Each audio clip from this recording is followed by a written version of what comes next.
الحمدللہ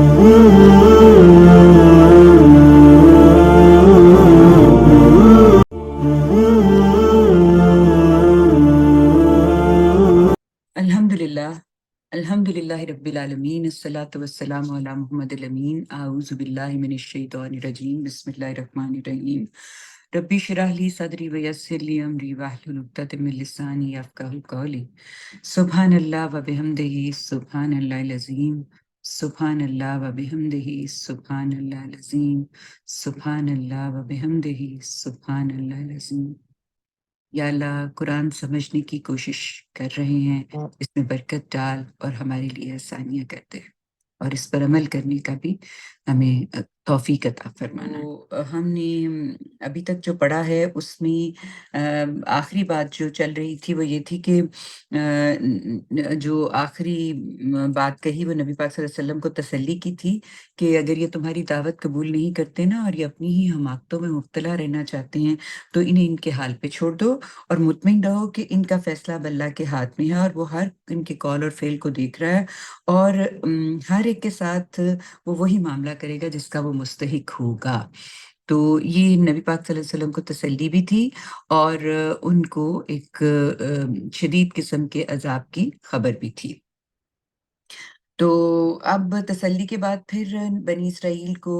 عذاب کی نوید دی جا رہی ہے۔ کیوں؟ کیونکہ ان کے جرائم جو ہیں وہ بہت ہی شدید اور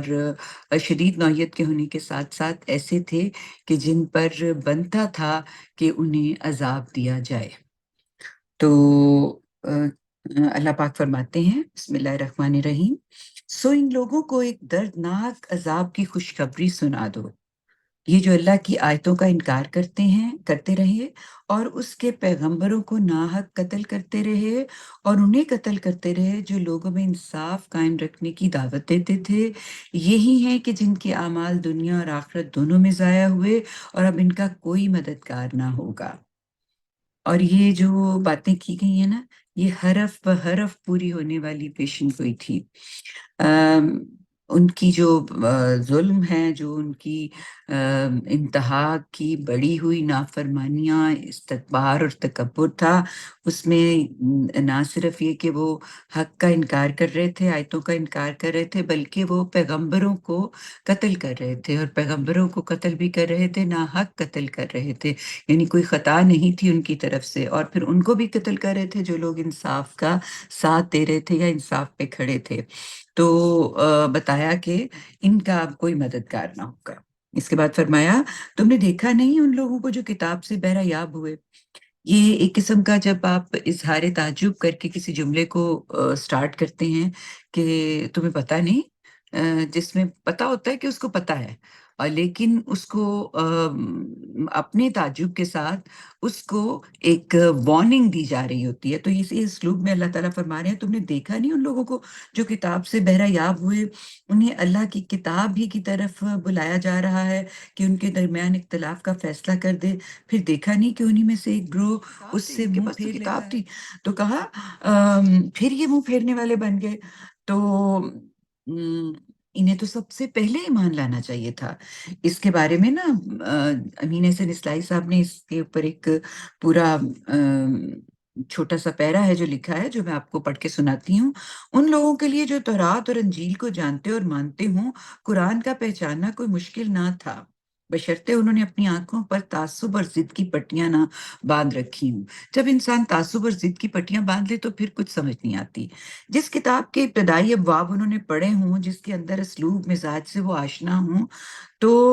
جس کی ہدایت اور تعلیمات کا ابتدائی عکس اور خاکہ انہوں نے دیکھا ہو، جس کی پیشن گوئیوں سے وہ باخبر ہوں اور اس کے مزداق کے وہ منتظر ہوں، کہ یعنی اس جیسی کتاب آنی ہے اس کے منتظر ہوں، یہ کس طرح ممکن ہے کہ وہ کتاب عزیز جب اپنے اصلی جمال اور کمال کے روپ میں نمایاں ہو تو وہ اس کو پہچان نہ سکیں؟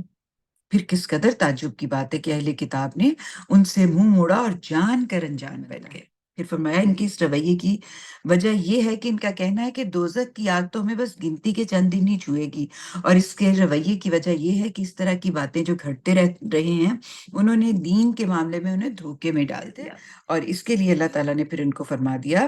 کہ یہ اس بات پہ جو مطمئن ہو گئے ہیں، یعنی کہ ان کے اعمال خواہ کچھ بھی ہوں، ان کے لیے ہمیشہ کی جہنم نہیں ہوگی۔ اول تو وہ کہتے تھے کہ ہم اس میں ڈالے ہی نہیں جائیں گے، اگر ڈالے گئے تو چند دن کے لیے گناہوں کی سزا جو تھوڑی بہت ہوگی وہ دیکھ کے ہمیں واپس نکال دیا جائے گا۔ ظاہر ہے کہ یہ ایک دھوکہ ہے جو ان کی جھوٹی آرزوؤں کا نتیجہ ہے۔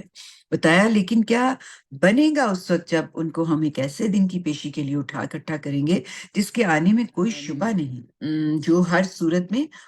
واقعہ ہونے والا ہے، اور جس میں ہر شخص کی کمائی کا پورا بدلہ اسے دیا جائے گا اور کسی پر کوئی ظلم نہیں ہوگا۔ میں نے کہا نا کہ دنیا جو ہے وہ آزمائش کی جگہ ہے، اور آخرت جو ہے وہ انصاف کی جگہ ہے۔ وہاں پر یعنی آخری درجے کا انصاف جو ہے وہ وہاں پر ہوگا۔ اور یہاں پر ہمیں جو یہ نظر آتا ہے، جس کو ہم سمجھتے ہیں کہ ایسا کیوں ہو رہا ہے کہ ظلم ہو رہا ہے اور اللہ تعالیٰ ہاتھ نہیں پکڑتا، اور حرام کھاتے ہیں اور پیٹ میں درد نہیں ہوتا، جھوٹ بولتے ہیں زبان پہ چھالا نہیں نکلتا، اس لیے کہ یہاں آزمائش گاہ بنائی گئی ہے۔ اس میں بہت کچھ ایسا ہے جو ہو رہا ہے، جو ہونے دیا جا رہا ہے، تاکہ انسان اپنی اپنی کمائی کر لے جو آخرت میں اس نے لے کے ساتھ جانی ہے۔ پھر کہا ان کا عہد تمام ہوا، اب تم دعا کرو اے اللہ، یعنی بنی اسرائیل کا جو عہد ہے وہ ختم ہوا، اور جو ایمان لے کے آئے ہیں، نئی جو امت کی تاسیس ہوئی ہے، نئی امت کی فاؤنڈیشن رکھی گئی ہے، ان کو اللہ تعالیٰ دعا سکھا رہے ہیں۔ جیسے سورۃ فاتحہ ہے نا، وہ ایک سلیم الفطرت انسان کے اندر سے نکلنے والی بات، بالکل اسی طرح یہ بھی دعا جو ہے یہ اس صورتحال میں اللہ تعالیٰ سکھا رہے ہیں، اور جیسے کہ اس وقت کے ایمان لانے والوں کی زبان پہ یہی بات ہونی چاہیے تھی۔ فرمایا اس لیے اب تم دعا کرو کہ اے اللہ، بادشاہی کے مالک، تو جس کو چاہے بادشاہی دے اور جس سے چاہے یہ بادشاہی چھین لے، اور جس کو چاہے عزت دے اور جس کو چاہے ذلیل کرے، یہ تمام خیر تیرے ہی اختیار میں ہے، بے شک تو ہر چیز پر قدرت رکھتا ہے۔ تو فرمایا کہ ان کے لیے ذلت ہی ذلت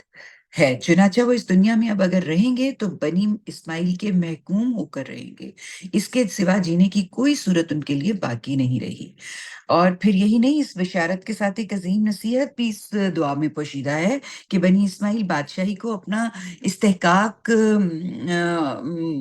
نہ سمجھیں، فخر اور غرور کے ساتھ نہ قبول کریں، بلکہ تواضع، فروتنی، عاجزی کے ساتھ، احساس ابدیت کے ساتھ قبول کریں، اس لیے کہ تمام خیر اللہ کے ہاتھ میں ہے، اور وہ محض اسی کی عنایت ہے کہ اس نے دنیا کی سب قوموں میں اس کا سزاوار انہیں ٹھہرایا۔ تو یہ دعا کی صورت میں ان کو اللہ نے سکھا کے ایک خوشخبری دی۔ اس کے ساتھ ہی فرمایا، ہم جانتے ہیں کہ تو رات کو دن میں اور دن کو رات میں پروتا ہوا لے آتا ہے، یعنی یہ آفاق کی شہادت دے رہے ہیں نا، جو ہمارے ارد گرد نشانیاں ہیں ان کے بارے میں بتا رہے ہیں اللہ تعالیٰ۔ یہ آتا ہے، اور جانتے ہیں کہ تو مردے سے زندہ کو اور زندہ سے مردے کو نکالتا ہے، اور جس کو چاہتا ہے بے حساب روزی عطا فرماتا ہے۔ یہ جو شہادتیں اوپر بیان ہوئی ہیں نا، یہ دن سے رات، رات سے دن، موت سے زندگی، زندگی سے موت، یہ اسی طرح قوموں کے عروج اور زوال، ذلت اور عظمت، موت اور حیات کے فیصلے بھی اللہ صادر کرتا ہے۔ جیسے یہ چیزیں ہوتی ہیں نا، اسی طرح قوموں کی زندگی میں بھی ہوتے ہیں معاملے۔ تو بنی اسماعیل اور بنی اسرائیل کی موت اور حیات کی طرف جو اشارہ کیا گیا ہے اس تمثیل میں، وہ اس طرح ہے کہ حضرت ابراہیم علیہ السلام نے جو پودا فلسطین کی سرسبز و شاداب زمین میں لگایا تھا، اب وہ سوکھ چکا تھا، اور جیسا کہ حضرت یحییٰ نے فرمایا کہ اس کی جڑ پر کلہاڑا رکھا تھا، اس کے برعکس انہوں نے جو پودا عرب کی خشک اور بنجر زمین میں لگایا تھا اور جو مرجھایا ہوا پڑا تھا، اب اس میں شگوفے نکل رہے تھے، اور جیسے کہ حضرت عیسیٰ نے فرمایا کہ وہ ایک تناور درخت بن کر ایک عالم کو اپنے سائے کی پناہ میں لینے والا کیا ہے۔ اور پھر اس کے بعد کہا کہ وہ جسے چاہتا ہے بے حساب روزی عطا فرماتا ہے۔ تو فرمایا یہ اللہ کا فیصلہ ہے اور اہل کتاب کے لیے عنقریب صادر ہو جائے گا، اس لیے ایمان والو اب مسلمانوں کو چھوڑ کر ان منکروں کو اپنا دوست نہ بنانا۔ یہ مسلمانوں کے لیے ایک تنبیہ تھی کہ جو اب ایمان کے تقاضوں کو سمجھنے میں ابھی پوری طرح یکسو نہیں تھے نا، تو انہیں اس وقت منع کیا گیا کہ وہ اب مسلمانوں کو چھوڑ کر، تو یہ جو دوسری اقوام کے لوگ ہیں جس میں یہود اور نصارہ دونوں شامل ہیں، ان کے ساتھ اب پیار محبت کی پینگیں بڑھانے کی ضرورت نہیں، کیونکہ اب دشمنی چل پڑی ہے۔ اب ایسی صورتحال ہے کہ اس میں یہ مسلسل نقصان ہی پہنچائیں گے۔ تو یہ دوستی اگر اسلام اور مسلمانوں کے مفاد کے خلاف نہ ہو تو اس میں ممانت اس وقت بھی پیش نظر رکھی گئی ہے۔ اس کے بعد یہ اللہ کا فیصلہ اہل کتاب کے لیے عنقریب صادر ہو جائے گا، اور اس لیے ایمان والے اب مسلمانوں کو چھوڑ کر ان منکروں کو اپنا دوست نہ بنائیں، اور یاد رکھیں کہ جو یہ کریں گے اللہ کو اس سے کوئی تعلق نہ ہوگا، اللہ یہ کہ تم ان سے بچو جیسا کہ بچنے کا حق ہے۔ خطرہ ہو، اللہ تمہیں اپنے آپ سے ڈراتا ہے، اور اس لیے ڈراتا ہے کہ ایک دن تمہیں اللہ ہی کی طرف لوٹنا ہے۔ یہ کمزور اور منافق قسم کے جو مسلمان ہیں ان کو تنبیہ کی جا رہی ہے کہ اس میں ایک خاص پہلو جو جس کی طرف متوجہ کیا ہے امام امین حسن اصلاحی صاحب نے، وہ یہ ہے کہ یہ منافقین کے لیے تنبیہ کا ایک خاص پہلو ہے۔ وہ یہ کہ اللہ کی کریمی سے دھوکے میں پڑھ کے اس کی ذات کے دوسرے پہلوؤں کو نظر انداز نہ کر جاؤ، اور وہ اگر شرارتوں سے درگزر کرتا ہے، سازشوں کو نظر انداز کرتا ہے، رشہ دوانیوں کا فوراً نوٹس نہیں لیتا، تو اس کا یہ معنی نہیں ہے کہ یہ جرائم اس کے نزدیک جرائم نہیں، اور وہ ان جرائم پر گرفت نہیں کر سکتا، بلکہ اس کی وجہ صرف یہ ہے کہ وہ بندوں کو آخری حد تک مہلت دیتا ہے۔ یہ مہلت بہرحال مہلت ہے جو ایک دن ختم ہو جانی ہے۔ اس کے بعد اس کے عدل کا ظہور آئے گا، اور یہ عدل بھی اس کی ذات ہی کا ایک پہلو ہے۔ یہ اگر ابھی ظہور نہیں آیا تو اس سے یہ کوئی نہ سمجھ بیٹھے کہ یہ ظہور آئے گا ہی نہیں۔ خدا کے کاموں میں دیر ہے، اندھیر نہیں۔ جب اس کی ذات کا یہ پہلو سامنے آئے گا تو ہر شخص پر کھل جائے گا کہ اس سے زیادہ زوراور، اس سے زیادہ بے لاگ اور اس سے بڑا منتقم و قہار کوئی بھی نہیں ہے۔ اے پیغمبر، ان مسلمانوں سے کہہ دو کہ جو کچھ تمہارے دلوں میں ہے تم اسے چھپاؤ یا ظاہر کرو، اللہ اسے جانتا ہے، اور زمین اور آسمان میں جو کچھ ہے اسے بھی جانتا ہے، اور اللہ ہر چیز پر قدرت رکھتا ہے۔ جس دن ہر نفس اپنی کی ہوئی نیکی سامنے پائے گا اور اس نے جو برائی کی ہوگی اسے بھی دیکھے گا، اس دن وہ تمنا کرے گا کاش اس کے اور اس دن کے درمیان ایک مدت حائل ہو جاتی۔ یہ اللہ کی نصیحت ہے، اور اللہ تمہیں اپنے آپ سے ڈراتا ہے، اور اس لیے ڈراتا ہے کہ اللہ اپنے بندوں کے لیے مہربان ہے۔ اللہ تعالیٰ پھر کہا ان سے کہہ دو کہ اگر تم اللہ سے محبت رکھتے ہو تو میری پیروی کرو، اللہ تم سے محبت کرے گا اور تمہارے گناہوں کو بخش دے گا، اور اللہ بخشنے والا اور اس کی شفقت ابدی ہے۔ تو کہہ دو کہ اللہ اور اس کے رسول کی اطاعت کرو، پھر اس کے بعد بھی یہ منہ موڑے تو انہیں بتا دو کہ اس طرح کے منکروں کو اللہ پسند نہیں کرتا۔ اب پہلی جو اس کی فصل ہے، جو پہلا چیپٹر ہے، باقاعدہ تمہید کا آگے سے ایکسپلینیشن، جس میں کہ نصارہ کی جو بدعات تھی، جو انہوں نے نئی چیزیں گھڑی ہوئی تھی دین میں، ان کے حوالے سے بات بتائی ہے، اور اصل میں سارے سورت کا مضمون بھی یہی ہے۔ فرمایا یہ ہے اہل کتاب تم سے بحث کرنا چاہتے ہیں، اس میں شبہ نہیں کہ اللہ نے آدم اور نوح کو اور ابراہیم اور عمران کے خاندان کو تمام دنیا والوں پر ترجیح دے کر ان کو رہنمائی کے لیے منتخب فرمایا کہ اس میں شبہ نہیں کہ اللہ نے آدم اور نوح کو اور ابراہیم اور عمران کے خاندان کو تمام دنیا والوں پر ترجیح دے کر ان کی رہنمائی کے لیے منتخب فرمایا۔ یہ ایک دوسرے کی اولاد ہیں، اور جو کچھ کہتے اور کرتے رہے ہیں اللہ اس سے واقف ہے، اس لیے اللہ سمیع اور علیم ہے۔ پھر فرمایا انہیں یاد دلاؤ وہ واقعہ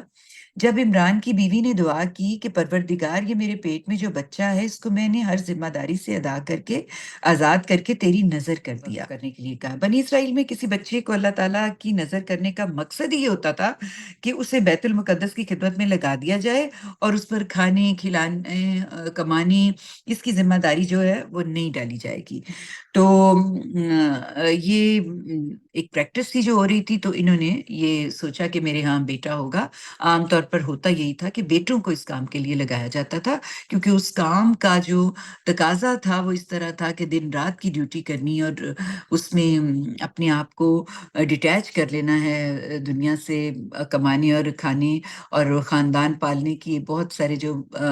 ذمہ داریاں ہوتی ہیں ان سے ماورا کر دیا جاتا تھا۔ تو اس لیے عام طور پر بیٹوں کو اس کام کے لیے مختص کیا جاتا تھا۔ تو حضرت مریم کی والدہ ایکسپیکٹ کری تھی کہ ان کے ہاں بیٹا ہوگا تو وہ اس کو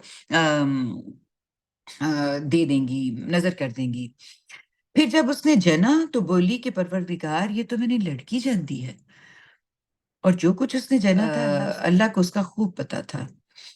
یہ درمیان میں یہ جملہ معترضہ آ گیا نا، یعنی ایک سٹوری بتائی جا رہی ہے اور اللہ تعالیٰ درمیان میں کہہ رہے ہیں کہ انہیں وہ تو بہت اچھی طرح جانتے تھے کہ کیا بات تھی۔ یہ جو بات انہوں نے کی نا کہ انہوں نے جنا تو بولی پروردگار یہ تو میں نے لڑکی جان دی ہے، یہ اس میں ایک ایسا پہلو نکلتا ہے جیسے ایک ایک کمتری کا احساس ہو، جیسے کہ میں نے تو اللہ کے حضور ہدیہ دینا تھا اور اللہ کے لیے وقف کرنا تھا، تو بیٹا ہوتا تو میں اللہ کے لیے وقف کرتی، اب یہ بیٹی ہے، یہ تو کمزور ہوگی، یہ تو وہاں ڈیوٹی پوری نہیں کر سکتی، تو یہ ایک احساس سے کمتری کا جیسے اسٹیٹمنٹ ہوتی ہے نا، یہ وہ دی جا رہی ہے۔ تو اللہ نے اس کو روک کے درمیان میں یہ کہا کہ جو کچھ اس نے جنا اللہ کو اس کا خوب پتا ہے، اور وہ بولی کہ لڑکا لڑکی کی طرح نہیں ہوتا، خیر اب یہی ہے، اور میں نے اس کا نام مریم رکھا ہے، اور اس کو اس کے اولاد کو میں شیطان مردود سے تیری پناہ میں دیتی ہوں۔ یعنی اس کے احساسات یہی تھے، یعنی حضرت مریم کی والدہ کے احساسات یہ تھے کہ اوہو بیٹی ہو گئی ہے، لیکن چلو میں اس کو چونکہ میں نے وعدہ کیا ہوا تو میں اس کو شیطان مردود سے تیری پناہ میں دیتی ہوں۔ تاہم اس کے پروردگار نے اس لڑکی کو بڑی خوشی کے ساتھ قبول فرمایا اور نہایت عمدہ طریقے سے پروان چڑھایا، پتہ چلتا ہے بتایا کہ اور زکریا کو اس کا سرپرست بنا دیا۔ چنانچہ جب کبھی زکریا محراب میں ان کے پاس جاتا تو وہاں اللہ کی عنایت دیکھتا تھا، ہوتے تھے۔ اسی طرح کے ایک موقع پر اس نے پوچھا، مریم یہ کہاں سے پاتی ہو؟ یہ جو کچھ تمہارے پاس ہوتا ہے کمال، میں جب آتا ہوں تم اتنی کنٹینٹ، اتنی پرسکون، اتنی عبادت میں مشغول اور بے نیاز ہر چیز سے، یہ خاص کیفیت تمہاری ہوتی ہے، اور تم سے بات کرو وہ باتیں کرتے ہوں گے جو معرفت کی، اور ایسی باتیں ہوں گی جو اس عمر کی بچی جو کہ 17-18 سال کی ہو یا اس سے بھی کم، اور وہ اس سے یہ باتیں کریں اور وہ اتنی دانائی کی باتیں کریں، تو وہ بہت امپریس ہو کے یہ پوچھتے تھے۔ اس نے جواب دیا یہ اللہ کے پاس سے ہے، وہ یہ جواب دیتی تھی، اتنا وہ کنیکٹڈ تھی اللہ کے ساتھ۔ اس لڑکی پر تمہارے پروردگار کا کرم تھا، اس میں شبہ نہیں کہ اللہ جس کو چاہتا ہے بے حساب دیتا ہے۔ یہی موقع تھا کہ زکریا نے اپنے رب کو پکارا، اس نے دعا کی پروردگار تم مجھے بھی اپنی جناب سے ایسی پاکیزہ اولاد فرما، یقیناً تو اپنے بندوں کی دعائیں سننے والا ہے۔ اس کے جواب میں فرشتوں نے ندا دی جبکہ وہ محراب میں کھڑا نماز پڑھ رہا تھا۔ انہوں نے کہا کہ اللہ تجھے یحییٰ کی خوشخبری دیتا ہے، جو اللہ کے ایک فرما بردار کی تصدیق کرنے والا، یعنی حضرت عیسیٰ کی تصدیق کرنے والا، سردار اور دنیا کی لذتوں سے کنارہ کش، یعنی حضرت عیسیٰ کی تصدیق کرنے والا ہوگا، سردار ہوگا، دنیا کی لذتوں سے کنارہ کش ہوگا، اور خدا کے نیک بندوں میں سے ایک نبی ہوگا۔ تو وہ کیا تھے، وہ کمال ہستی کیا تھی کہ وہ فرمان کی تصدیق کرنے والے، یعنی حضرت عیسیٰ کی تصدیق کرنے والے،